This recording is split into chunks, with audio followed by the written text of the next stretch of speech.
Oh. Dang. Saan ito galing? Uwi na kami. Uwi na kami, idol. Minuha Ayan, kami oh. ng shell, oh. Tingnan mo si Is, oh. Mababaw lang pala. Wala na kami ng shell.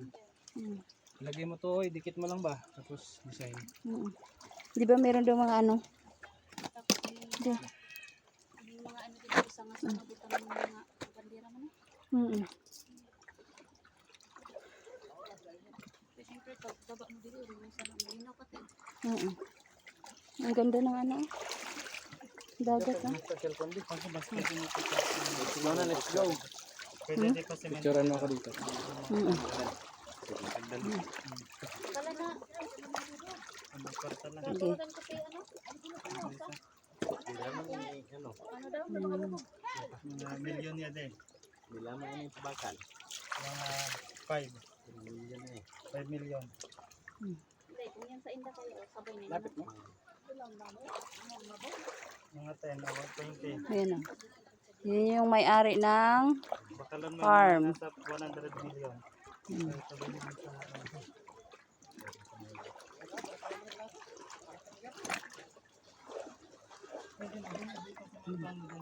Ganda, oh. May mga paklubo, oh. Parang kinainan.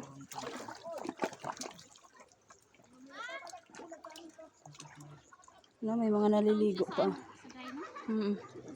Pag dito ka, tingnan mo yung maliit na forest. Parang maliit.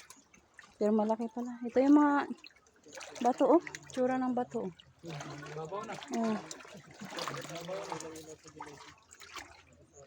Pag tinignan mo siya, parang ang babaw. Grabe yung plano sa tag sa dito. Pang mga ilaw-ilaw. Oh, maganda talaga yan. Lagyan ng ilaw. No? Maganda siya. Ang ganda niya. Mm. Hindi siya kaipuan kuya magamit yung bang. Ito kasi, oh, yung mga bato na to. Parang ano siya. Ito yung tourist spot. Ang ganda. Pero, parang hindi napansin niya ng ano.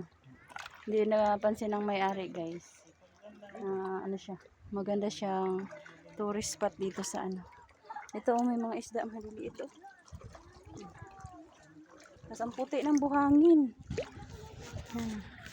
Ngayon, pupunta na kami doon sa gilid. Uuwi na kami. Ito, oh, parang style crocodile. Ayan, dinner. Uwi na kami. Mababa, ano pala? Mababa. Ang hangin dito. Kaya pala tinawag siya mababang baybay. Sa may Sitio Pitugo. Mababang baybay.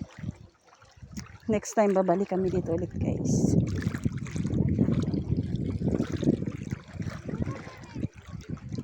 Kaso pag dagat talagang liguan mo, tingnan mo. Maitim ka, sobrang itim ka palalo.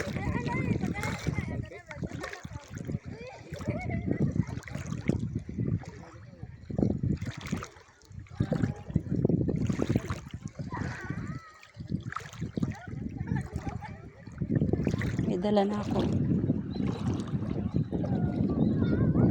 Oh, dito malalim na siya, oh.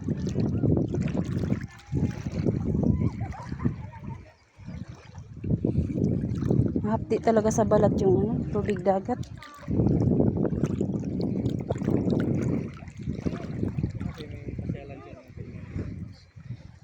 Ayun yung ano, yung pinuntahan namin kanina.